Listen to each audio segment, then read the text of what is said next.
Entrou no salão mais elegante da cidade com as mãos sujas de tinta e um casaco manchado que não combinava com o chão de mármore polido. As luzes pendentes lançavam círculos quentes sobre mesas imaculadas, enquanto o perfume caro dos pratos deixava no ar uma promessa de sabores que ela mal podia imaginar. Clarice, 24 anos, vinda de um bairro periférico e sem registro formal de trabalho, segurou a respiração e se aproximou do balcão como quem atravessava um território proibido. Em voz baixa, mas firme, perguntou: "Posso trabalhar aqui em troca de um prato?" O murmúrio que seguiu foi quase físico. Talheres cessaram, olhares se voltaram como lâminas, e alguém na mesa do canto riu baixinho. O gerente engoliu em seco e abriu a boca, incrédulo, certo de qual seria a resposta. O que ninguém naquele momento suspeitava era que, entre os clientes, um homem observava com atenção incomum e que aquele pedido simples seria a fagulha de uma mudança que ninguém poderia prever. O restaurante contrastava com o mundo de Clarice como duas páginas de um mesmo livro que não combinavam. O ar ali dentro era uma mistura de manteiga clarificada e álcool, quente e seco. O brilho das taças fazia reflexos nos olhos dos comensais. O piso havia sido encerado naquela manhã e rangia apenas sob passos largos e decididos. O som de risos contidos formava uma camada que pressionava quem se sentia deslocado. Clarice notava cada detalhe com uma nitidez quase dolorosa. O esfregar sutil dos mãos do maître, o aroma madeirado vindo de uma garrafa aberta, o toque frio do balcão sobre as palmas suadas. Mariana, a gerente, aproximou-se com um sorriso protocolar que não alcançava os olhos. "Aqui não contratamos assim", disse ela, a voz medida. "Nós temos processos." Clarice respirou fundo, sentiu o gosto metálico do medo na boca e repetiu o que já dissera, oferecendo trabalho em vez de esmola. Um cliente chamado Eduardo comentou alto bastante para que todos ouvissem que aquilo era uma cena inapropriada, e o maître Gustavo franziu o senho pronto para intervir. O ambiente, que dias antes havia sido um refúgio de prazer, transformou-se em tribunal silencioso onde cada gesto de Clarice era julgado pela elegância alheia. Do canto da sala, Rafael observava com as mãos cruzadas sobre o casaco. Rafael tinha 51 anos, era dono do restaurante e chefe reconhecido por paladar exigente e por um passado de perdas recentes que o deixara mais reservado. Ele tinha chegado cedo naquela noite para revisar um menu e fugia da rotina da casa com passos lentos. Ao ouvir Clarice, algo se moveu nele que não era apenas curiosidade. Havia ali uma memória de sua irmã, perdida anos antes, que o tornava sensível a rostos determinados. Mariana foi ao balcão para reafirmar a regra, pronta a usar sua autoridade, quando Rafael pediu silêncio e falou em voz baixa: "Deixa explicar." O diálogo que se seguiu teve trocas curtas e tensas, depois curiosas, e terminou com uma coisa. Rafael permitiu que Clarice ficasse para uma noite de prova na cozinha lavando utensílios e observando, não porque acreditasse que ela mudaria de vida, mas porque algo naquele pedido tocara uma ferida que ele não sabia como curar. Clarice aceitou sem hesitar, sentindo o chão sob os pés vibrar com a improbabilidade do convite. Clarice nascera no bairro de casas coladas, onde o cheiro de feijão fervendo e óleo velho definia os limites do possível. Crescera entre a pequena oficina de costura da mãe e uma escola pública que transformava cadernos em mapas de fuga.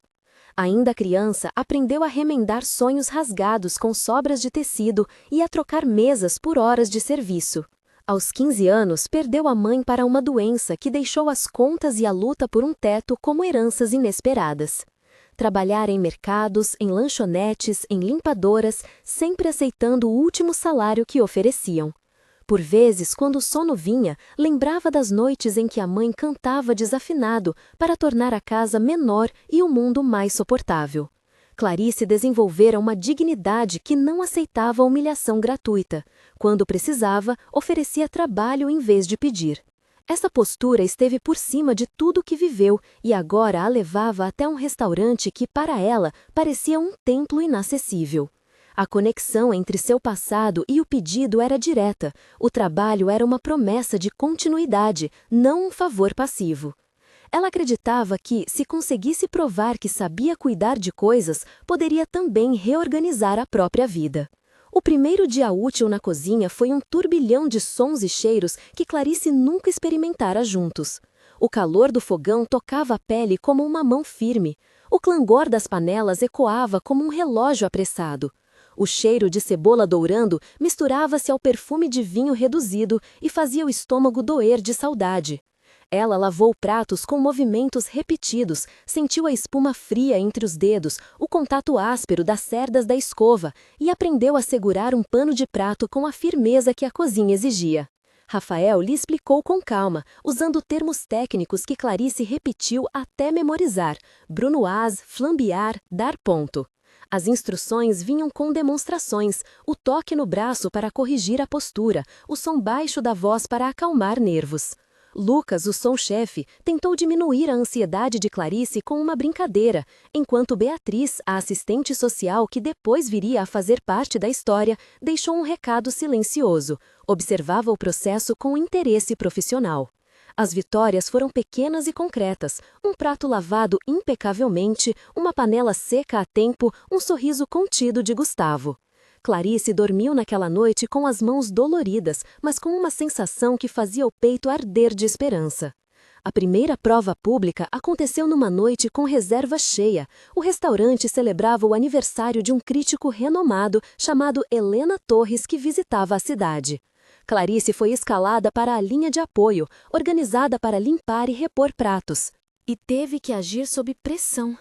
O som do serviço era uma onda constante, o piso armazenava calor, o ar estava impregnado de aromas complexos e o tilintar de talheres marcava o ritmo do julgamento. Teve um momento em que uma travessa escorregou e quase caiu. A queda teria sido um desastre que faria barulho e olhar massa crítica cair sobre a equipe. Ela segurou com reflexo rápido, sentiu o peso da louça, o suor nascente no cabelo e passou o prato ao chefe com voz trêmula. "Segura firme", disse Gustavo sem pausa, e Clarice respondeu: "Está firme". O diálogo entre eles teve trocas rápidas que somavam mais de 8 passagens, instruções, confissões de nervos, ordens, agradecimentos, correções, elogios contidos e a emoção que transbordou em silêncio quando o crítico sorriu para o sabor inesperado do prato. Helena comentou em voz alta a textura e a delicadeza do molho, e um cliente chamado Miguel fez questão de levantar o copo em aprovação. Aquela noite, de tensão e precisão, transformou o respeito contido em reconhecimento aberto. Se você está sentindo um nó no peito agora, saiba que não está sozinho. Já deu uma segunda oportunidade a alguém que ninguém mais acreditava? Conte em uma frase quem foi e o que aconteceu. Suas palavras podem inspirar outras pessoas que atravessam momentos difíceis e ajudar a construir uma corrente de apoio. Agora, vamos ver o que aconteceu nos dias seguintes e como essa escolha transformou vidas. Rafael, cuja história guardava cicatrizes, foi além do exercício de curiosidade e começou a investir tempo em Clarice. Ele se abriu em confissões que explicaram sua atitude. Anos antes, havia perdido a filha mais nova num acidente, e o vazio que ficou o tornara cético sobre segundas chances que pediam apenas compaixão sem mérito. Clarice, com sua proposta de pagar com trabalho, tocara num ponto que lembrava a humildade da filha. "Eu não quero que me apiadem", disse Rafael em certo momento, a voz quebrando quase sem querer. "Quero ver alguém que se recusa a se esconder." A oferta que fez então saiu entre linhas. Além de treinar Clarice na cozinha, ele prometeu ajudá-la a conseguir uma vaga num curso de gastronomia promovido por uma instituição parceira, desde que ela mantivesse disciplina e vontade.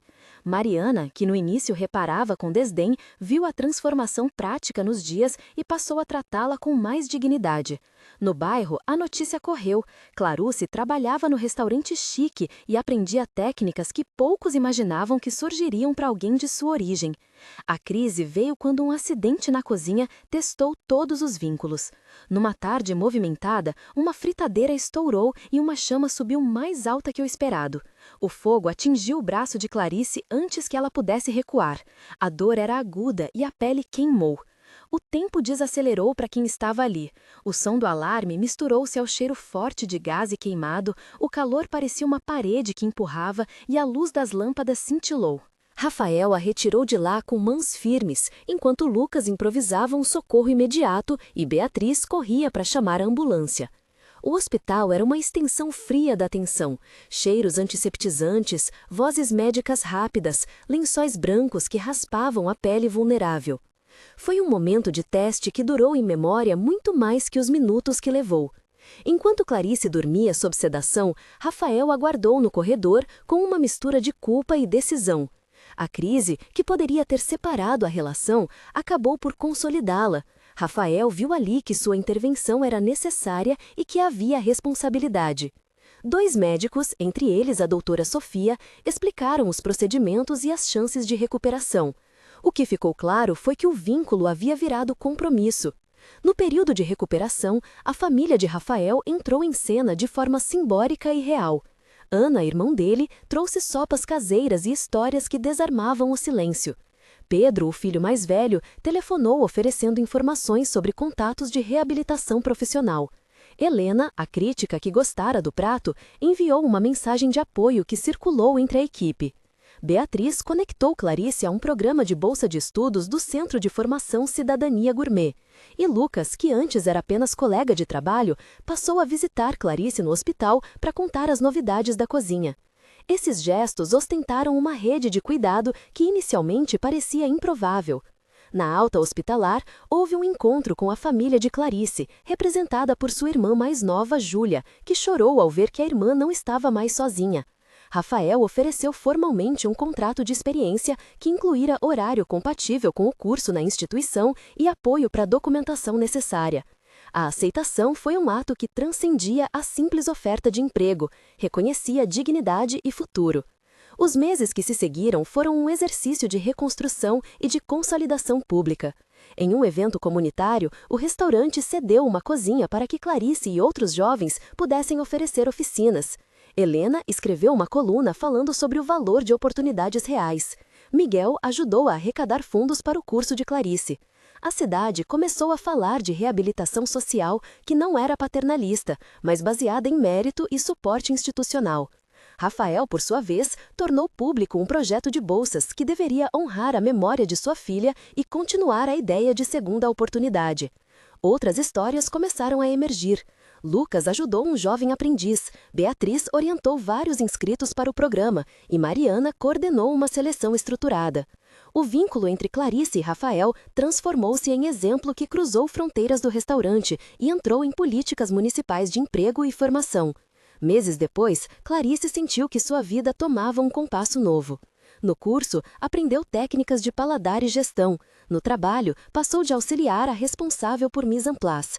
No bairro, virou referência para jovens que antes viam poucas alternativas.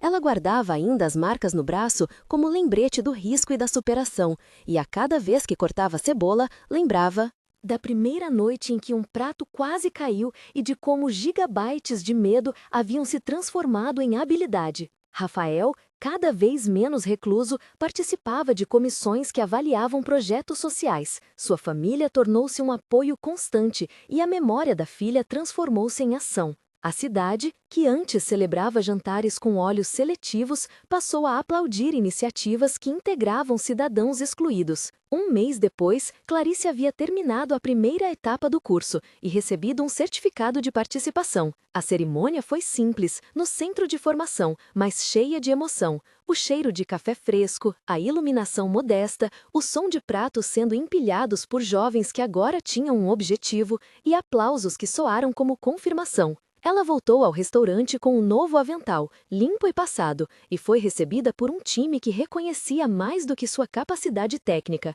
Rafael apareceu no final do expediente com um envelope discreto. Era uma contribuição para facilitar a compra de livros e utensílios. No bairro, Júlia festejou com bolos simples e vizinhos que vieram dizer o quanto se orgulhavam. O impacto daquele mês foi medido em pequenas vitórias, a autoestima de Clarice, a confirmação pública de que o investimento gerava frutos e um número crescente de jovens interessados em se inscrever no programa de formação. 3 meses depois, a transformação já se via em demonstrações práticas e na ampliação da rede de apoio. O projeto de Rafael, formalizado como uma bolsa municipal, aprovou outras 4 vagas e Beatriz coordenou a seleção. Clarice passou a orientar novos aprendizes nas técnicas básicas, aprendendo a traduzir sua experiência em ensino. O restaurante firmou parceria com o Centro de Formação e ofereceu estágios remunerados, criando um canal de reinserção que antes era inexistente. Helena publicou uma matéria que alcançou leitores de outras cidades e a repercussão atraiu doações e interesse de outras instituições.